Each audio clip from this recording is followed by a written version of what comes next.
Our Cleveland Browns are set for another doubleheader as we've got weeks 4 and 5. The Seahawks and the Broncos on the schedule.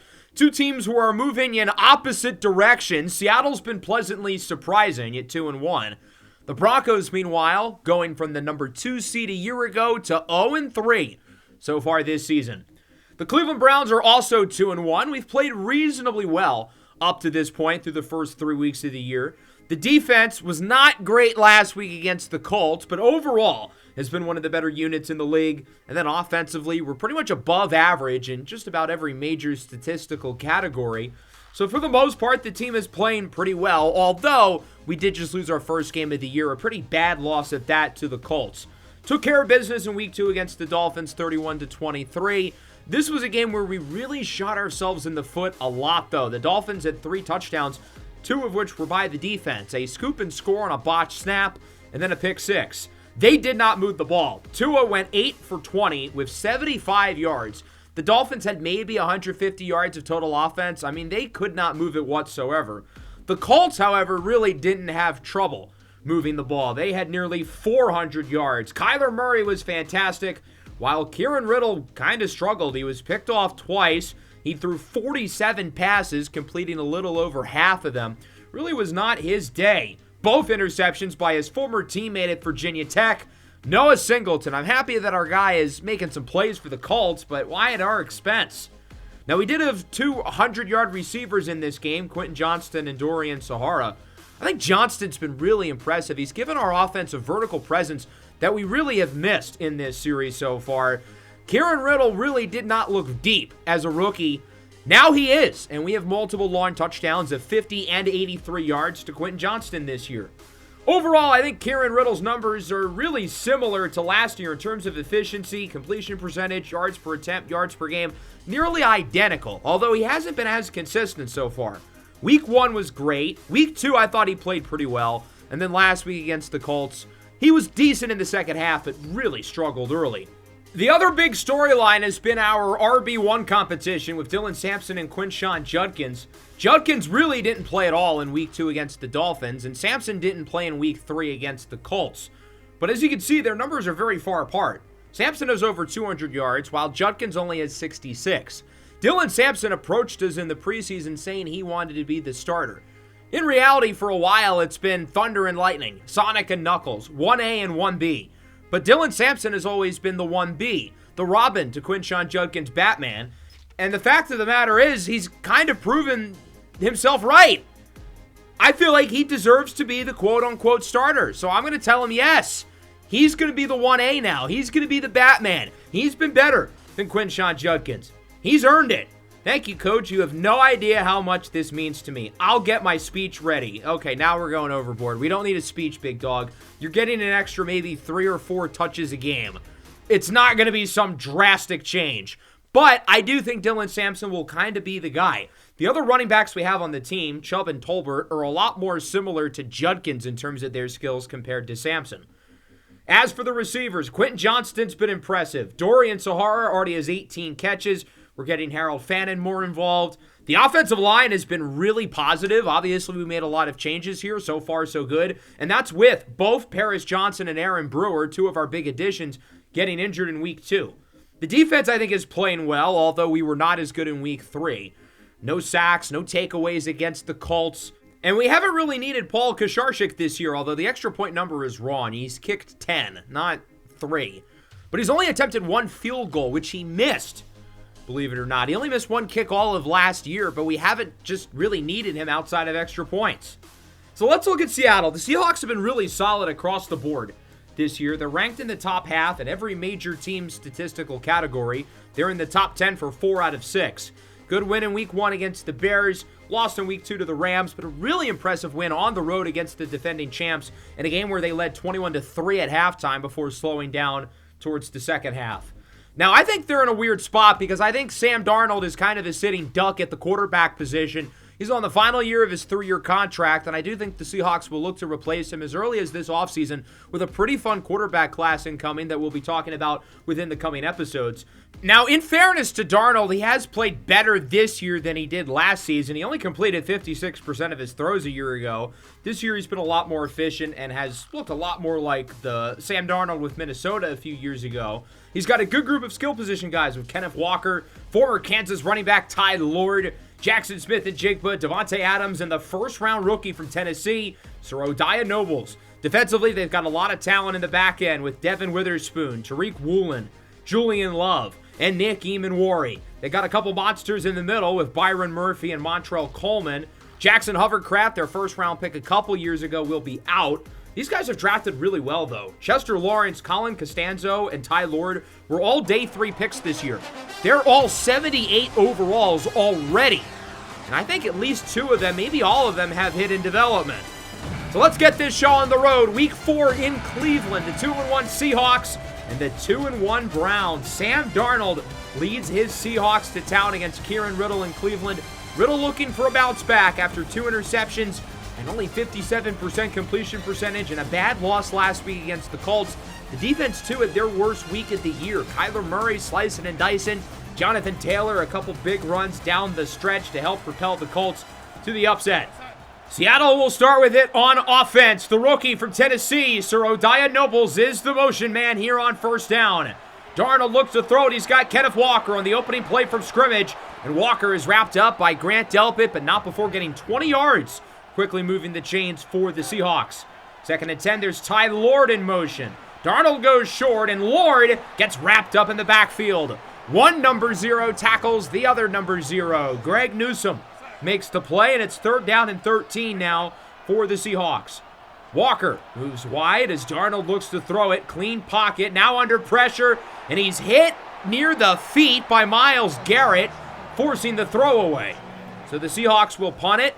Cleveland gets it for the first time as we take a look at Kieran Riddle and company. Dylan Sampson getting the start at running back as he is going the wrong way. Might have lost a yard there. Good job by the Seattle run defense. But it will be Sampson who gets more touches today than Judkins. Not that much more, but still more. He gets it on 3rd down and only gets a yard. Nick Eamon-Wari brings him down. The 3rd-year safety out of the University of South Carolina. So that'll lead to a punt, and the Seahawks get it back. From the 19-yard line here on first down, Kenneth Walker, no play action. Darnold fooled me even, as he's got Nobles to the 36-yard line. Seahawks Nobles, his first catch of the game, goes for 17. Nobles had nearly 120 receptions a year ago as a redshirt sophomore for the Vols. 3rd and 2, Darnold on the run, it's Nobles again! Breaking tackles to the 43 for a gain of 16. Quick start for Seahawks Nobles. Started his career at the University of Georgia. He won the Sean Alexander Award for the top freshman of the year. Kenneth Walker, his first touch of the game. Down the field. Newsome will not catch him. 43 yards for a touchdown. And Seattle strikes first. The Browns have the 27th ranked run defense in the NFL, but our run defense has been really good this year on a play-by-play basis. The problem is in week 2, Devon Achane had a big touchdown late. Last week, Jonathan Taylor had a big touchdown late. And I'm worried that's becoming a trend. That's 3 weeks in a row. The run defense is good regularly, but once the opposing back gets in the second level, we don't bring him down in the back end. That's an indictment on the linebackers and on the defensive backs. As Quentin Johnston gets it to the 43-yard line for a first down. Browns offense looking to get something going here as it's 3rd and 6. Judkins in at running back. Riddle misfires. Harold Fannin was open, but Riddle airmails the throw. That'll lead to a punt. Seahawks with it at the 23. 2nd down and 8. Darnold play action, looks to throw it. Under some pressure, and he is brought down. Donovan Warmack, the rookie out of the University of Maryland, joined by Myles Garrett. It's a loss of about 8. 3rd down and 16 now for Seattle. They're backed up all the way at the 14 with Ty Lord in at running back. Darnold has time, lobs it up down the field, wide open, it's Nobles! 86 to the crib! And Seattle extends the lead. This kid's pretty good for a rookie, isn't he? He's already got 120 yards in the first quarter. Sir Odiah Nobles, who going into last year we thought would be the top receiver, maybe the top pick off the board, ended up being wide receiver 3 in this draft, but it's not because he didn't perform. It's because Judy Yesufu won the college football playoff MVP now with the Bills, and Parker Zasko with New Orleans won the Heisman Trophy. 14-0, it's been all Seattle in the opening quarter. The Browns with a big third down to open up the second, and if we don't convert this, I mean, this game could get ugly. Seattle with a couple of big plays early from 43 and 86 yards for touchdowns, while our offense has like 1 or 2 first downs, if that. We've got to get things going here before this one gets out of hand. 3rd down and 6 from the 29-yard line for Cleveland. Already having to play from behind, the first time at home that we've trailed this year. Riddle on the run, goes short. Nice grab. Jontre Hickson holds on to the 37. That'll move the chains for the Browns. Just trying to get some consistent offense here. Some solid chunk plays through the air. Riddle looks to throw it. He'll go for Johnston again. Breaking a tackle. Johnston to the 46, where he's wrapped up by Ernest Jones. Another quick start for Quentin Johnston. He continues to impress here early as a Cleveland Brown. From the 46-yard line now, handoff for Judkins with space up the middle. Tries to juke away from the defensive back. He cannot. Devin Witherspoon, great tackler, great run defender. Brings him down, but not before Judkins gets about 11. From the 35, Riddle rolls to the right. He's done that less this year, but he's got Hickson wide open. Hickson in open space. Touchdown! 35-yarder. What is that? Okay, we're going to pay no mind to that. But rather, we're going to take a look at this play again. Kieran Riddle does a great job of scrambling away from the pocket. He sees that Hickson is open, and he sees all this space in the middle of the field. Even though Jontre Hickson is not very fast, even he's quick enough to take advantage of all that open space and put Cleveland on the board as it's 14-7. Seattle back with it. Here's Darnold, 3rd and 6, under pressure, gets away from Garrett. Darnold's got room. Why did he run towards the blocker? He could have cut up field and gotten the first down, but we're not complaining. He runs right into Carson Schlesinger, who brings him down with the help of Mason Graham. That'll lead to a punt. Browns get it back. Very good start to the second quarter for Cleveland. 3rd and 7, Riddle will go short, and he misses again. Overthrows Harold Fannin for a second time. Steven Scarborough, the rookie safety from Tulane, helping send pressure. And Seattle's got it back at the 23. Ty Lord lines as a receiver. He did that quite a bit at the University of Kansas. Rock chalk. Darnold lobs it up, and it's caught! Davante Adams to the 37. We're allowing way too many big plays. Seattle isn't even really consistently moving the ball, where they're getting all these chunk plays. Now at the 16-yard line, Walker bounces off a blocker. Walker gets about 8 as Mike Hall is a little shaken up. Hall's been impressive this year. It's a contract year. So far, he's off to the best start of his career, particularly in that opening half against Baltimore. He'll be checked out on the trainer's table. Gets a dap from Schlesinger. Seems like he'll be all good, hopefully pretty soon. 2nd and 2. Walker goes the wrong way. With Hall out of the game, we'll see more of this guy, Kosumi Bigman. He's second-year defensive tackle from the University of Oregon, as it's now a 3rd down and 5 back at the 11. Walker lines up wide as Darnold's pass is caught. Walker first down, breaks the tackle, and he gets it to the 3-yard line, where he's a little slow to get up, but he'll head right back in the game. 1st and goal. Darnold hands it off. Walker goes the wrong way. It's Mason Graham. Since Walker's first run, the 43-yard touchdown, he's got 4 carries for 4 yards. I feel like that's a perfect synopsis of our run defense, as on 3rd and 13, Darnold under pressure, he's sacked. Kosumi Bigman makes the play. Very creative play design by the defensive coordinator to have Bigman stunt off the edge. As Darnold is shaken up, he'll be shown on the sidelines. If he is out of the game at any point, it would be Jalen Milroe, the 3rd-year quarterback from the University of Alabama. So we would have 2 Crimson Tide QBs in the game. Seattle will kick. The field goal is good from 32. So Cleveland gets out at the drive, only allowing a field goal, but we've got to stop with the big plays. 40-yarder by Davante Adams leads the way. 3rd and 7, Sahara with the spin move to the 40. We've got a little 2-minute drill. Offense looking to get something going before the end of the half. Now with under 1 minute. 3rd and 10, it's a screen. Dylan Sampson. Sampson cuts up field, and he is close, but he doesn't get it. And it's decision time. Seattle's not going to call a timeout here on 4th and 1 at the 41. So we're going to get creative. We're going to run the clock out, and we're going to go for it. If we don't get it, Seattle's not going to have much time to score. If we do get it, we're not far away from field goal range, and we've still got all 3 of our timeouts. So we're going to let this play clock run pretty much all the way down to about 17 seconds as Sampson gets about 2 or 3. So we get the first down, we call a timeout. We're not far away from field goal range. And by running the clock out, that shows that Cleveland is fine with a field goal on this drive. It would cut the lead to 1 score, and we do start with the ball in the second half. But obviously we're going to try for more. Riddle has Fannin wide open down the field, out of bounds at the 6, a gain of 31, and now all of a sudden the complexity of the drive changes. Even with 6 seconds, we're going to keep the offense out there. Riddle, Johnston, touchdown! Did he keep the foot in before he went in the end zone is my question, but for now it is a touchdown, and after all that, Cleveland will bring it within 3. Great job there by Kieran Riddle to set Johnston on the audible. That was not his route, but we figured we would have room to the right. Did he get both in? I don't know. That's kind of close. Let's take another look and compare how close Quentin Johnston's toesies are to the white line. And as you can see right there, makes the catch. 1, 2. I don't know about you. I see some green. That looks like it is a touchdown. And the Cleveland Browns bring it within 3. All things considered, the fact that it's this close is in some ways a miracle. Because, I mean, we were really struggling early in this game, down 14-0, but now we're only down by 3, and we start with the ball in the second half. Let's take a look at our halftime report. We'll start with the Saints and the Buccaneers. Tampa Tyree against the former Bucs quarterback Baker Mayfield, and he would lead the Saints to the win with this touchdown run by the second-year back out of Georgia, Xavier Eccles.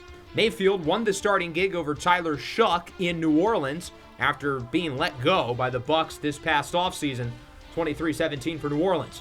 Steelers and Texans, a little ironic. We've got these 2 teams playing against each other. No Brendan Holloway for Pittsburgh. He's hurt. So it's Justin Fields starting against his former Ohio State counterpart, C.J. Stroud. Texans would get the win, 23-17, with this score late in overtime from C.J. Stroud, who threw for 3. And then the Vikings and the Bears, an NFC North clash at Soldier Field in Chicago. This one was ultimately taken by the Bears. The rookie running back from Cal, Jem Alexander with the clean hurdle, 27-24. Both quarterbacks playing well. 3 touchdowns for J.J. McCarthy. Caleb Williams putting on a show as well as we take a look at some of the other scores. The undefeated Jets season in current jeopardy. They trailed to the Dolphins 10-7. Imagine if Miami ends up winning that game with their slow start. As for this one, we've got a good one here in Northeast Ohio. Both quarterbacks playing well. Darnold 10 of 14, 208 yards and a touchdown. Riddle 12 for 18, 148 and 2 scores. Zerodia Nobles leads the way for Seattle, 5 for 133 yards and a score. But he's taken those touches from Jackson Smith and Jigba, who hasn't been targeted in this game out of the slot. Eric Henderson has done a fantastic job, him and Jeff Gokon in the nickel. Neither team has ran it particularly well. Both Sampson and Judkins have been quiet, as Johnston does not get the 3rd down conversion. It's Tyrese Knight who brings him down. A 3-and-out for Cleveland, not the start to the 3rd quarter we were hoping for. Darnold with a strike to the sidelines. 2 guys on Nobles, and it doesn't matter, he makes the play. 2nd and 2, Walker loses 2. Carson Swessinger brings him down, and now we're looking at a 3rd down and 4 for Seattle. Darnold by himself, he'll look to throw it. Darnold lobs it up down the field for Nobles, and it's tipped and incomplete. Greg Newsome gets a hand on it, and that will lead to a punt. So the Browns will get it back. Starting this drive at the 21, Sampson in at running back. Riddle's pass is caught. Dorian Sahara looking to weave his way through the defense. He gets about 17. A little shaken up, though, after the play, but he does get the first down. Sahara, I feel like the first 2.5 weeks of the year, he was kind of struggling. He wasn't getting open. He was dropping balls. But really, ever since the second half of the Colts game, it seems like a lot more of the flashes we saw as a rookie. Jamari Thrash to the 41. This passing game just feels like it's in a rhythm right now. Kieran Riddle's been in a groove. He's been accurate. He's sending the ball down the field from the 35. 2nd down and 4. Riddle looks to throw it. He's sacked for the first time today. Making the play for Seattle is Derek Hall. and that'll make it a 3rd down and about 14 for the Browns. Riddle calls an audible with under 4.5 to play in the 3rd. Looking to throw it. Nobody's open deep. He'll go short. Joshua Finney, the rookie from Miami, gets it to the 40. We've got another decision to make here on 4th and 9. Do we think about the 57-yard field goal to tie it? Ultimately, we ended up punting it. We're going to try to pin Seattle back deep. And Corey Bojorquez sends a bullet right to the sidelines. What a punt. Out of bounds at the 5. So we accomplished exactly what we set out to do there. And now Seattle's going to start with poor field position. Darnold and empty on 1st down. Interesting call. Under pressure. Sacked in the end zone. 2 hands for safety. It's Myles Garrett. So far this year, Garrett has 2 full sacks, and they've both been safeties. Week 2 against Tua. Now week 4 against Darnold. And the lead is within 1. That was a pretty strange play call by Seattle. Why go 5 wide on 1st down? Why not just go in the gun and hand the ball off? Browns back with it on offense. 2nd and 3. Riddle wants it all down the field for Sahara. He's got it! 53-yard touchdown, and the Browns take the lead. Tariq Woolen is one of the fastest defensive backs in the league, and he just got cooked. Sahara had about 3 or 4 steps on him, and we're seeing the vertical passing game continue to be a major strength for us. This was not an element of this Browns offense last year, but that's now 3 weeks in a row with a 50-plus yard touchdown. And if teams are forced to respect the deep ball from Kieran Riddle, then it'll be that much easier to throw the ball to every other area of the field. Browns go for 2. It's broken up, looking for Fannin. So the lead will stay at 5, but the Browns definitely have the momentum right now. We've scored 22 of the last 25 points. Darnold does not convert on the 3rd and inches QB sneak. Mason Graham up the middle makes the play. And things are going downhill for Seattle. They relied on those big chunk plays in the 1st quarter. They haven't really been getting them much since, and they haven't been able to churn out any sustainable drives. Browns back with it, 2nd and inches at the 30. Riddle looks to throw it under a little pressure up the middle. What a throw! High points it to where only Dorian Sahara can make the play. Kieran Riddle's playing awesome right now. I feel like this has been the best game of his career. I mean, he is slinging it. From the 44, up the middle, another dime. It's Joshua Finney. Makes the first guy miss, and he's tackled at the 32. Kieran Riddle just looks so comfortable right now, and I think the biggest reason for that is because he actually has time to throw. The offensive line has been terrific today, and you see what happens when Kieran Riddle gets blocking. He's dangerous. 22-17, another impressive quarter from the Cleveland Browns. Remember when we were down 14-0 at the end of the 1st? Things have quickly changed. The Browns are up by 5. They've got the ball. They're moving it really well as we have it at the 32-yard line to start the 4th. 2nd and 10. Quinshon Judkins up the middle, has space into the red zone. Tries to stiff arm Love as he gets about 20. We haven't really gotten much through the ground. Both Sampson and Judkins have been equally underwhelming. Instead of Batman and Robin, it's been mid and midder. 3rd and 6, up the middle, it's caught. Harold Fanning gets 4. And now we've got a really interesting 4th and 2 at the 4. We're going to take the points here. It might seem like a strange call, but the way I see it is our defense has played really well since the 1st quarter. Seattle's going to need a touchdown and a 2-point conversion to tie it. And I don't really feel confident that they're going to go down the field and score to begin with, let alone get the 2 to tie the game. We're putting our faith in the defense. I believe in them. From the 25, here's Nobles. He was quiet in the 3rd. Spin move, still up as he gets about 27 yards. Yeah, this dude is different. I mean, he was awesome during his 2 years in college, but he is the one. Nobles again breaks the tackle nearing the 30. He's a little shaken up. He's got over 200 yards now on the afternoon. I mean, this guy is a total baller. 2nd and 4 at the 25. Darnold looks to throw it. He's got Kenneth Walker at space. Walker untouched. Seattle a 2-point conversion away from tying it. So we put our faith in the defense, and we're proven wrong. Now all of a sudden it's 25-23 with 6:08 to play. Man in motion for Seattle. Darnold under pressure, throws it into the ground. Mason Graham with the hit. So the 2-point try does not work, and this game will remain a Cleveland lead, but only by 2. Browns have it back, under 5 to go, 3rd and 2. Riddle goes short. He's got Sahara down the field. Nobody's in front of him. Dorian Sahara, a house call. 62-yard touchdown, and the Browns add to the lead. Sahara now with 2 50-plus yard touchdowns today. Had one from 53 in the 3rd. One-ups himself here in the 4th. 4 touchdowns today from Kieran Riddle. This passing game looks unstoppable.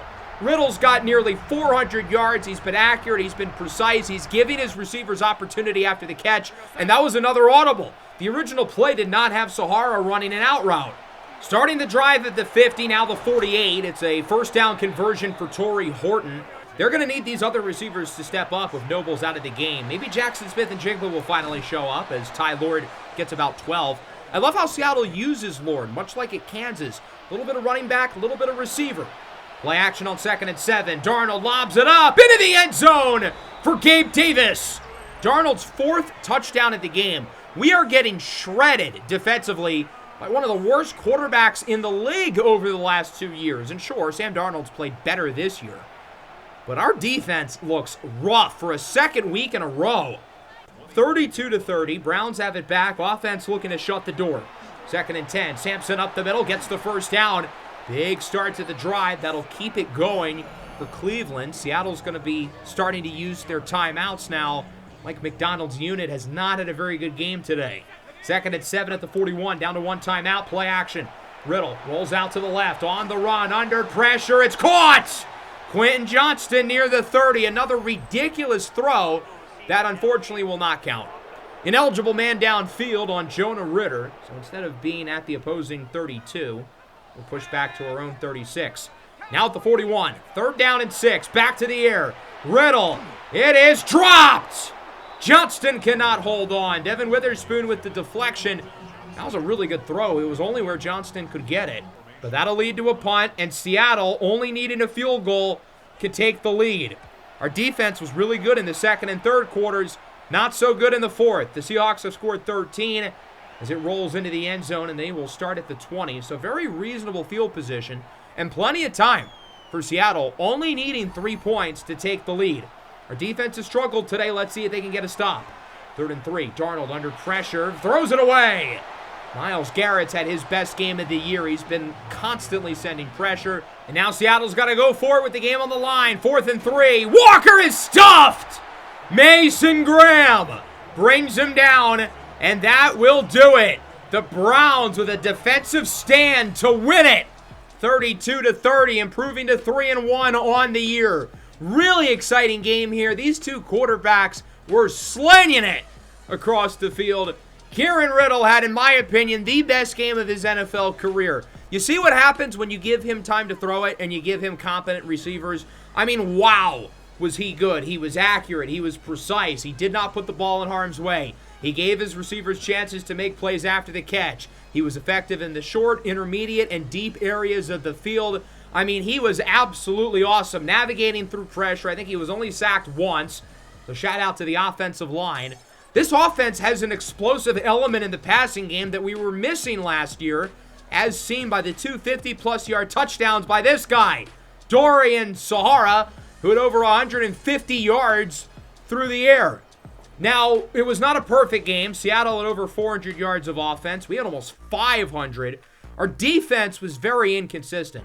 Bad start in the 1st quarter, played great in the 2nd and the 3rd, but left a sour taste in our mouth there in the 4th. But technically, in a way, the safety in the 3rd quarter was the difference, given that we won by 2. So the defense does deserve credit for that. We averaged 7 yards a play. Seattle averaged 9.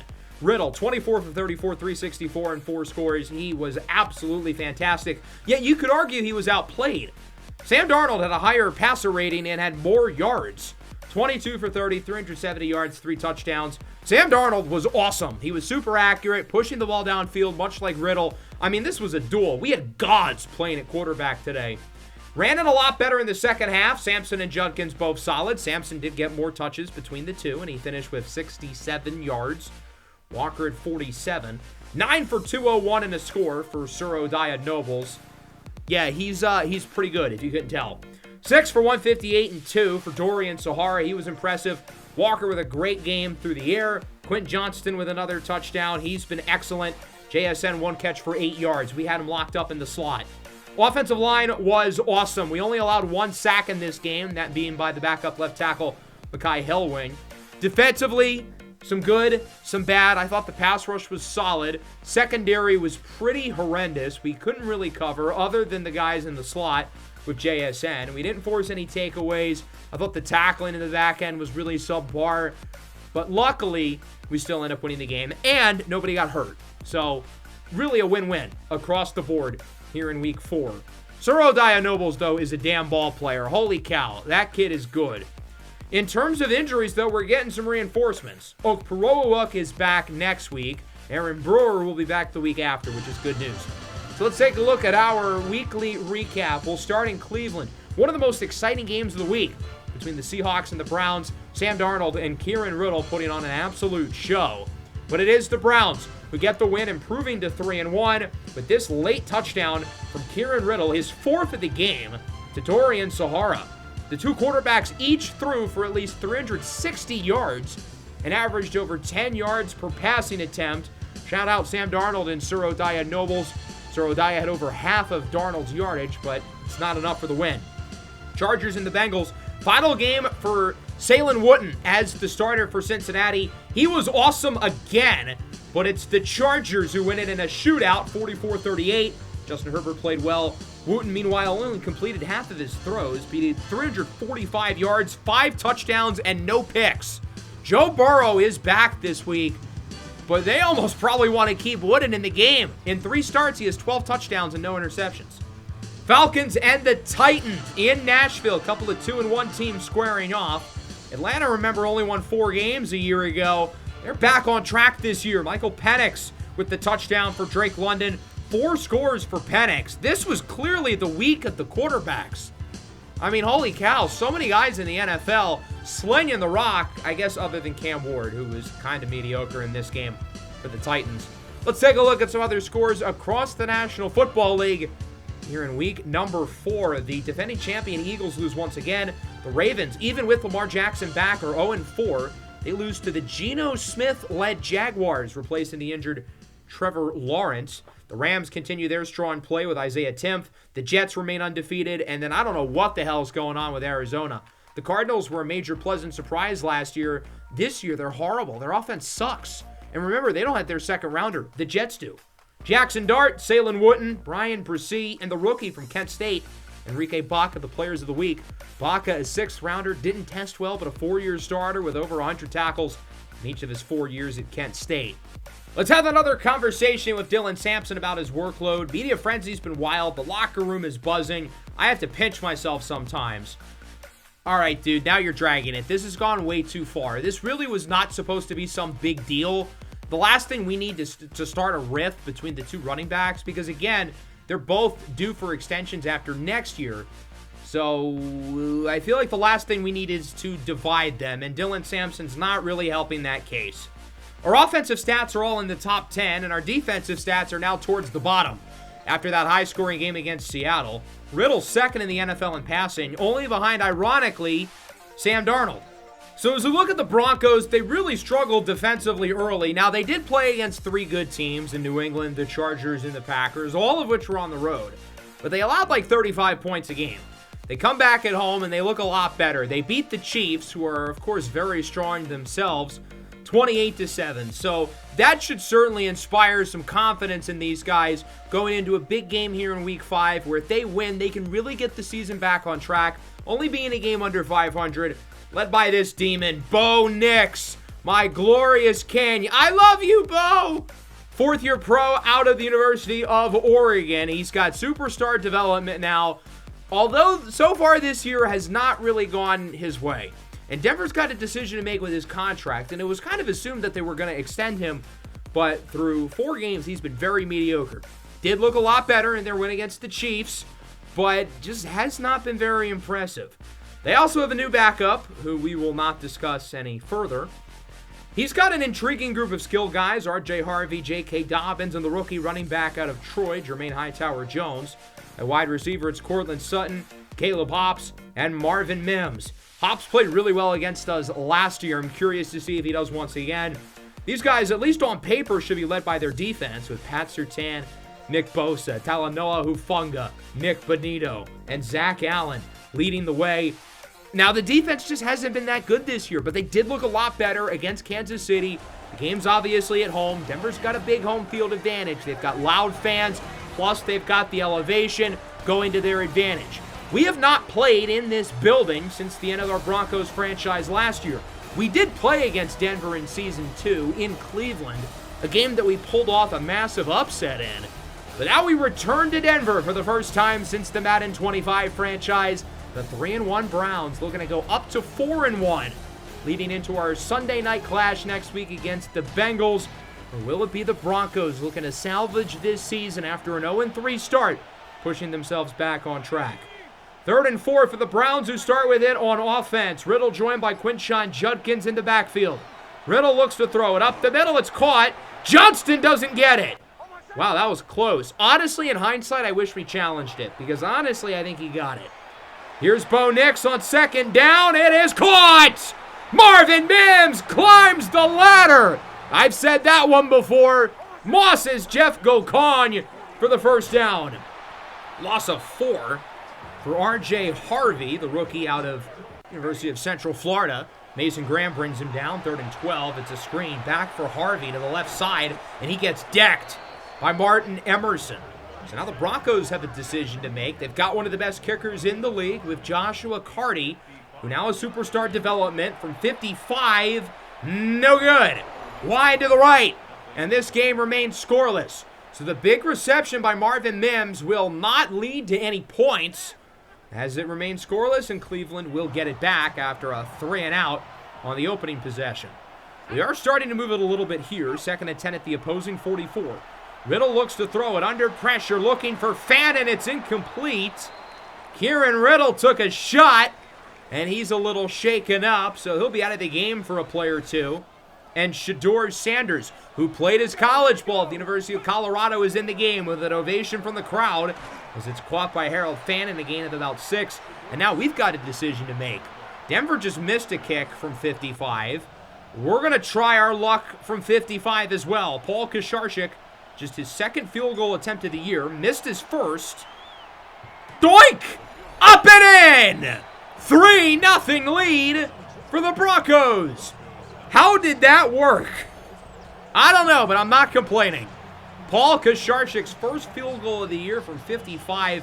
It's a shoulder strain from Riddle. We should expect to see him back out there for the next drive. Denver back with it. 3-0 lead for the Browns. 2nd and 11. Up the middle, it's caught. 1st and more. Marvin Mims again to the 43. 4 catches, 63 yards already for Mims. Lore accurate, Madden 25, Broncos franchise Marvin Mims. The streets will always remember Marvin Mims' Super Bowl 62 performance against the Seahawks, where he got robbed for the MVP.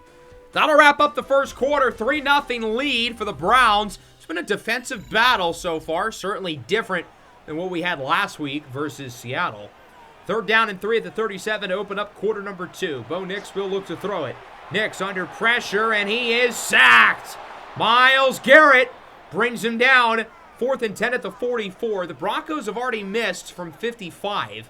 This would be a 61-yarder, although they do have the wind to their backs, and because of that, they will go for the field goal. Joshua Carty, a 61-yarder, missed earlier in the first. This to tie it up. His kick is up, and it is good. 61 yards, and Denver ties the game, using the wind and the elevation to their advantage. So we're knotted up at 3. Browns get it back. It's been a really quiet start for the passing game. After having over 360 yards last week, Riddle now has 4. Oh, I'm sorry, make it 2. It's cut in half. A loss of 2 for Judkins on the screen. Alex Singleton brings him down. And that'll make it a 3rd down and 12 at the 19 with Dylan Sampson in the game at running back. Play clock at 7. Riddle will look to throw it under a little pressure with a flag. It is dropped. And then out of the hands of Hickson. Dre Greenlaw with the hit. It is a holding call against the offense on the left tackle, Mekhi Hellwing. The penalty will be declined, and the passing struggles for the Browns continue. 3rd and 10. Here's Nix. Lobs it up into traffic. Incomplete. Trying to get it to the big tight end, Evan Ingram. That'll force a punt. Browns get it back. We'll see if our offense can get, I don't know, anything going here. From the 31-yard line, Dorian Sahara in motion, and he is smothered for a loss of 4. Nick Bosa brings him down, and he kicked him. I wonder why Nick Bosa did that. I'm not quite sure. 2nd and 14. Sampson gets about 3. That'll make it a 3rd down and 11 from the 30. Riddle looks to throw it. Goes to the right, and it is dropped by Judkins. The entire passing game looks discombobulated. The receivers are dropping passes. The offensive line isn't blocking. What happened to what we had last week? Ingram up the middle on 3rd and 5 to the 37, where he's quickly wrapped up from behind by the rookie Gokong. But now before getting the first. 3rd and 2, R.J. Harvey does not get it. Great job by Will McDonald to bring him down from behind. McDonald's been a little quieter as a pass rusher since his hot start, but still has been a positive addition for us. Denver's going to go for it on 4th and inches on their own side of the field as Harvey will get it. He gains about 3. That's all he needs to keep the drive going. Although Harvey is a little shaken up after the play. J.K. Dobbins now in at running back. 2nd and 10 at the 50. Dobbins gets it, and he is pushed down for a loss of 2 by Quentin Lake. Denver has not been able to run the ball at all so far. The run defense has been great, and we haven't allowed any chunk runs yet. 3rd and 12. Nix down the field. It is dropped. In and out of the hands of Ingram. Remains tied at 3. A very low-scoring game. We went from a shootout last week to a defensive battle. Things change fast in the National Football League. Kieran Riddle is 2 for 7 with 2 yards today. Prior to that 9-yard connection with Judkins. Now we have it at the 39. 3rd down and 10 past the 2-minute warning. Riddle looks to throw it. It is caught. Johnston only to the 42. Riddle now 4 for 12. It's been an inefficient first half for the talented young quarterback. That'll lead to a punt. Denver calls time. They still have 2 left, and they still have about 90 seconds. Nix on 2nd down. He's got Caleb Hobbs. Breaks a tackle, and the former national championship game MVP gets the 1st down. Play action. Here's Nix. Looks to throw it. Looking down the field. Wide open for Mims. Marvelous! Marvin Mims! 69 yards to the house! And the Broncos find the end zone first. It's Marvin Mims who's been unbelievable in this game. And the Browns get it back. That was Gokong, the rookie, who got cooked on the route. Here's Judkins on 1st down. Breaks the tackle. Good job by Judkins fighting for yardage. He gets it to the 44-yard line. Clock is moving. Browns still have all 3 timeouts. Play action. Here's Riddle on the run. Goes to the right side. He's got time. Riddle eventually finds Johnston, who breaks the tackle. Johnston is out of bounds at the 39. That'll stop the clock. Great play after the catch by QJ, who's got us moving nicely. From the 39, Riddle looks to throw it and rolls to the right again. Wide open, Harold Fannin. Much like the play last week, it gets 33 and brings us to the 6. Where has this been all day? 3rd and goal. Riddle scrambles to the right. He's got Johnston in the end zone for a touchdown. 4 consecutive weeks with a score for Quentin Johnston. An impressive drive from the offense, who's been anemic the entire first half. They have finally awoken. There was no offense to speak of early in this game, and now all of a sudden, both teams have scored touchdowns in the last minute, and this game's gotten a little more interesting as we're tied at 10. 2nd and 5. With 9 seconds and a timeout for Denver. Nix looks to throw it. Clean pocket. Pass is caught. Sutton's out of bounds at the 43. We'll see what Denver chooses to do here with 4 seconds left. Browns are going to call time. I figured, why not just go in full prevent defense? There's 4 seconds, not 14. So we're only going to rush 3, and we're going to send back 8. Nix under pressure. Doesn't get it off. Myles Garrett with the sack. Had some late help from Eric Henderson, who joins on the late blitz. That'll wrap up the first half. We've got a fun one in Denver. A defensive battle, but now both offenses are starting to make some plays. We're tied at 10 here in the break in the Mile High City. The Broncos will start with possession of the football to open up the second half. As we take a look at our halftime report across the rest of the NFL, we'll start in the A. 3-1 Falcons, who are playing some good ball so far this year, against the 2-2 Houston Texans. And Atlanta's hot start continues. This is Bijan Robinson with the juke move. Falcons take care of business, 34-11. They made the decision to bet on Michael Penix, and so far, the bets worked out. They've matched their win total from last year here in Week 5. Atlanta made the NFC Championship in Year 1. They're looking a lot more like that team. 1-3 Colts, 2-2 Patriots. This game went into overtime. A game-winning touchdown by Josh Downs seals it for the Colts. The question is, was he in bounds? Officials said yes. I'm not so sure. Downs gets some extra cool points, though, with the sick backflip at the end. The Jacksonville Jaguars are 3-1, but it feels like the sky is falling. Trevor Lawrence is out for another 5 weeks with knee cartilage tear. Geno Smith, the backup, pulled his groin in this game. He's out for another 3. So Josh Scarborough, the 7th-round rookie from South Florida, now has to play quarterback. Scarborough picked off 3 times in this game. Saints win it 28-21. As we take a look at all the other scores across the rest of the NFL, going into the second half now, a good one here in Denver. Browns and Broncos tied at 10. Both offenses starting to get going. The Browns had about 30 yards of offense prior to that last drive where they found the end zone. Bo Nix, 12 of 18, 185 yards and a score, including the 69-yarder to Marvin Mims, who has been the entire passing game for Denver today. 6 catches for 142 yards. Their next leading receiver has 12. Kieran Riddle started the game 2 for 7. Since then, he's 8 of 9. He's got 82 yards in the air and a touchdown. J.K. Dobbins with the spin move. He gets about 11. R.J. Harvey dinged up early, and Harvey was not very effective when he was out there. 9 carries, 13 yards. Sampson and Judkins combining for 20 yards on just 5 carries. Nix under pressure, sacked on 3rd down. Mike Hall brings him down, and Denver will start the second half with an early punt. So Cleveland will get it back. Good play there by the defense, who overall played a pretty good first half, except for covering Marvin Mims, who had 75% of Denver's offensive yards. 3rd and 4 at the 28. Here's Sampson up the middle, gets the first down. Sampson with the juke move, and he gets it to the 42. He gained about 14, more than doubling his yardage total from the first half to now.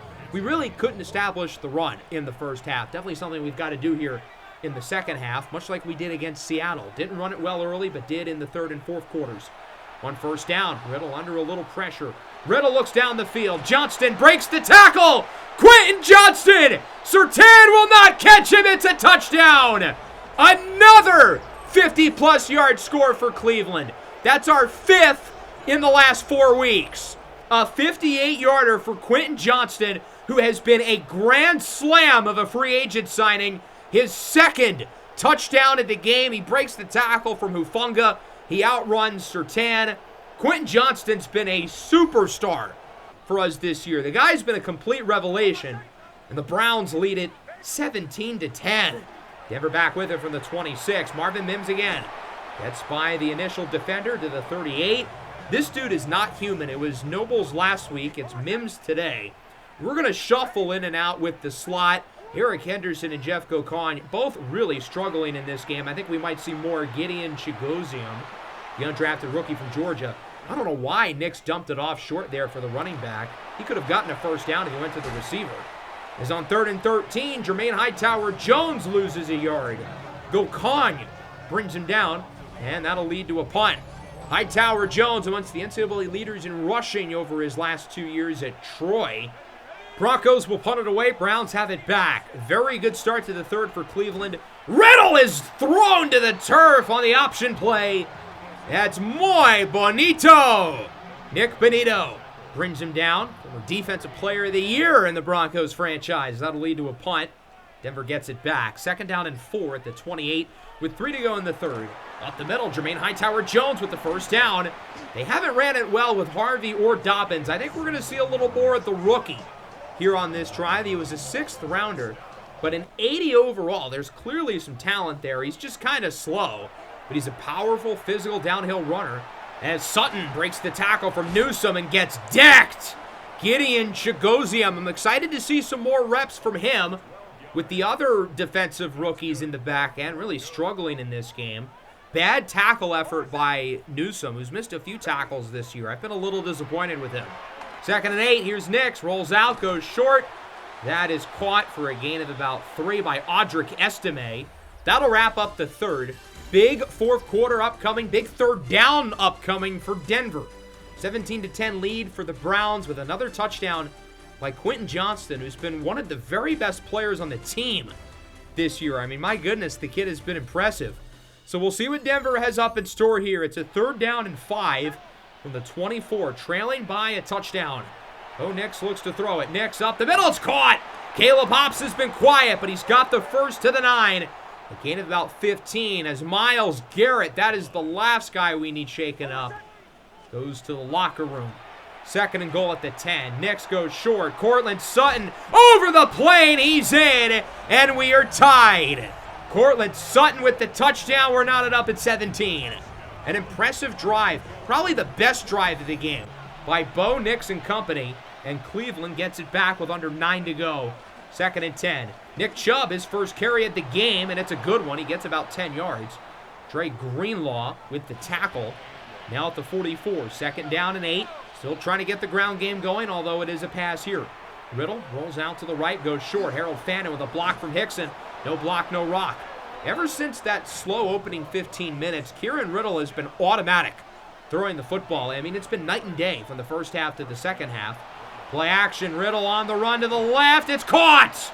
Dorian Sahara over top of Greenlaw. Really impressive catch by Sahara, who's been quiet. Just his 2nd catch of the game, but it's a big one. 2nd and 1 at the 18. Dylan Sampson up the middle, following his blockers. He gets about 11. So the Browns now have it at the 7, inching closer and closer to the end zone. Looking to take the lead. We'll see if we can do it. 3rd down and goal at the 4 with 4.5 minutes to go. This clock is churning away. Here's Judkins, gets the handoff. He's close. He gets 2. It's Roddy Orr, the former Kansas Jayhawk, with the tackle. And we've got a big decision. We're going to go for it. We're this close. We've gotten this far. Let's punch it in. Sampson in the backfield. Riddle hands it off. Dylan Sampson to the outside. He's in! Stiff arms Hufunga for the touchdown. And I will say, if that was last year, that would be Judkins getting the ball. But right now, on 4th down, with maybe the game in his hands, we're rolling with Sampson. He continues to prove himself right, as it's 24-17. Caleb Hobbs gets about 8 on 1st down. Now Mason Graham is shaken up. So that's our 2 best defensive linemen out of the game. The Browns shorthanded in the pass rushing department as Graham goes to the locker room. 2nd and 2, 3:48. Here's Nix. Goes short. Jermaine Hightower-Jones. Not really much of the pass catching back in college, but he's had some nice grabs in this game. Gets it past the 50 to the 47-yard line. Denver's getting a little something going here on this drive, folks. Their offense is showing signs of life here in the 4th. 2nd and 6. Nix up the middle. Marvin Mims again. Gets about 3. And now Kosumi Bigman is hurt. We're really running out of depth up front. Graham, Garrett, now Bigman. Luckily, he doesn't have to go to the locker room. He's consoled by Sahara as it's 3rd down and 3 at the 40. 2.5 to go. All-out blitz. Nix looks for Mims. Broken away by Jeff Gokong.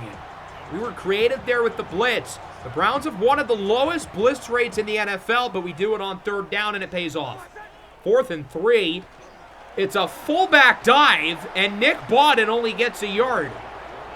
That was the play call, Sean Payton, on 4th and 3. A fullback dive. Wow. That's one of the innovative offensive minds of our game. One of the best offensive minds of this generation.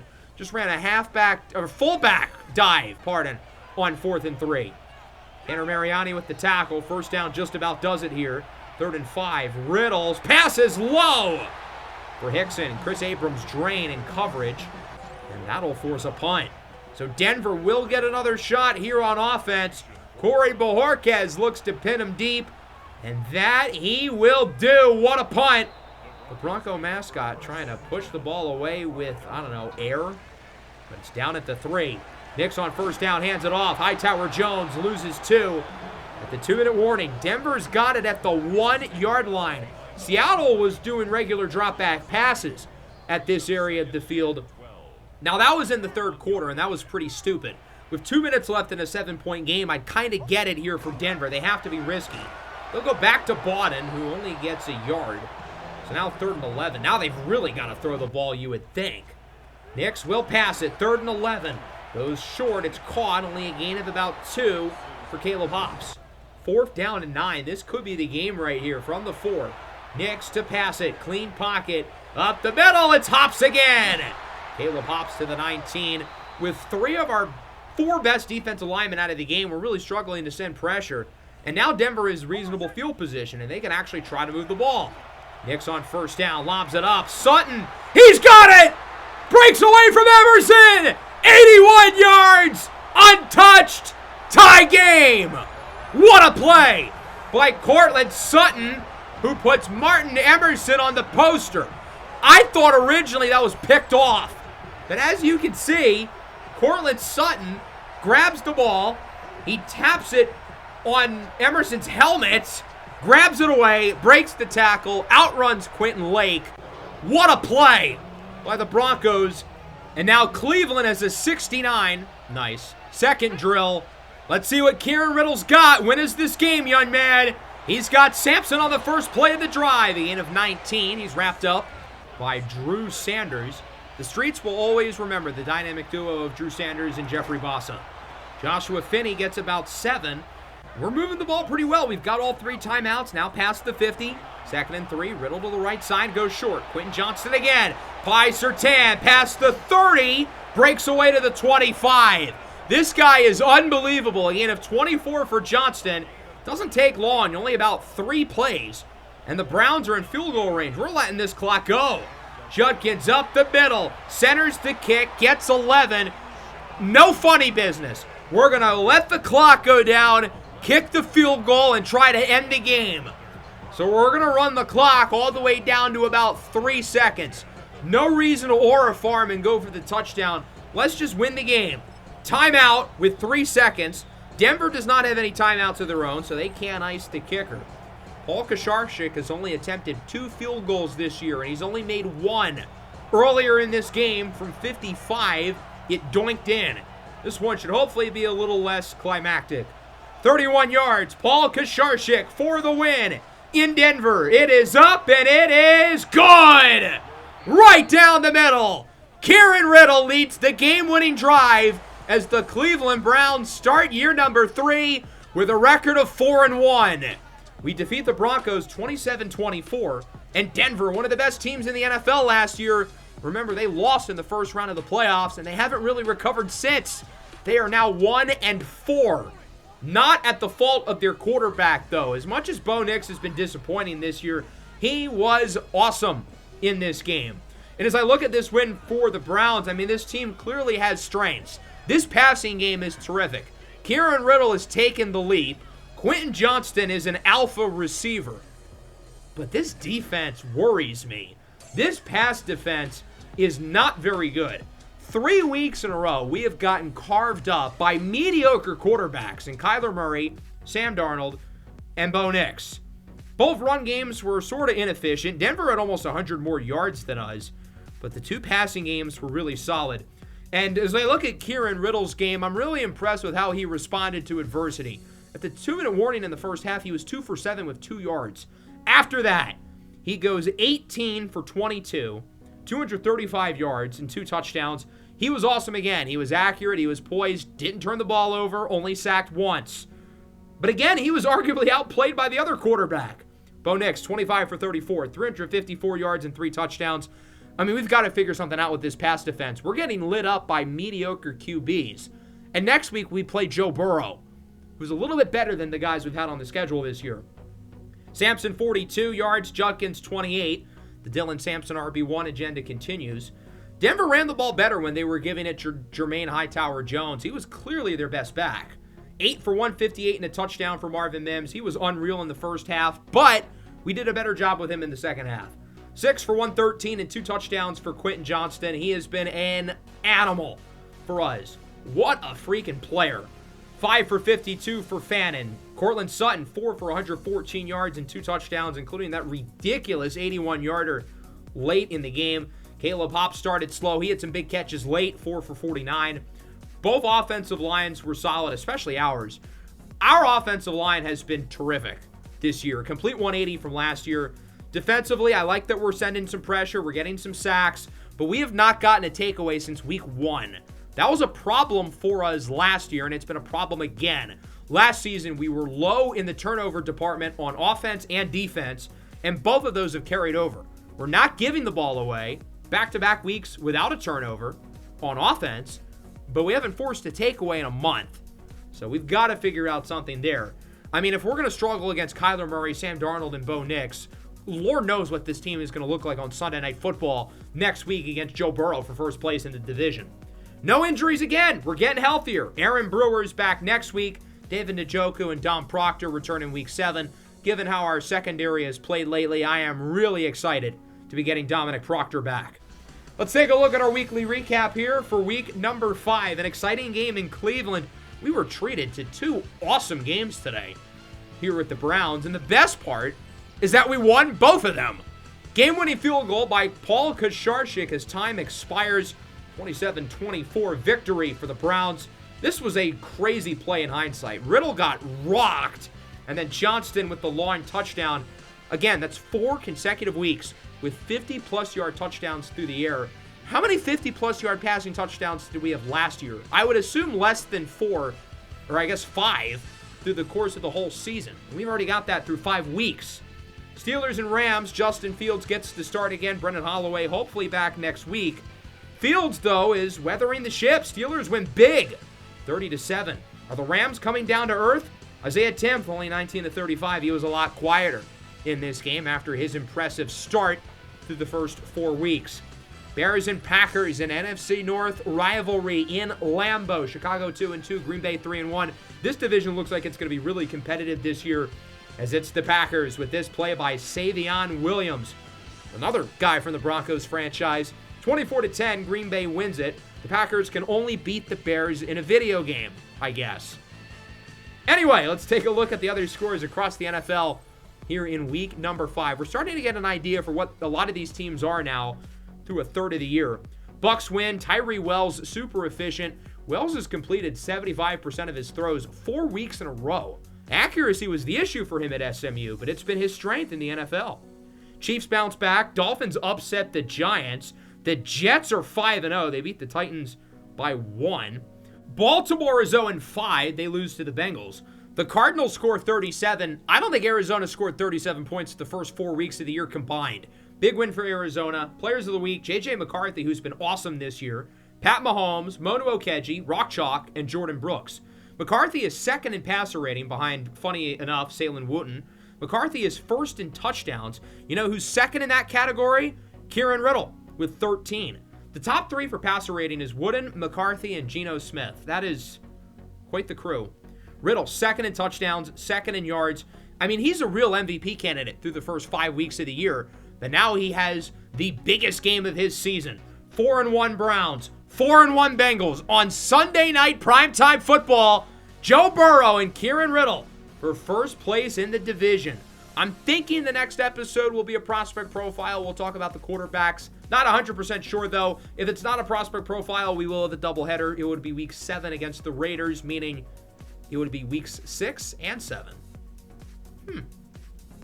Maybe we don't need to do the prospect profile. I don't know. We'll see. Make sure to leave a like, subscribe to the channel if you're new. Peace out.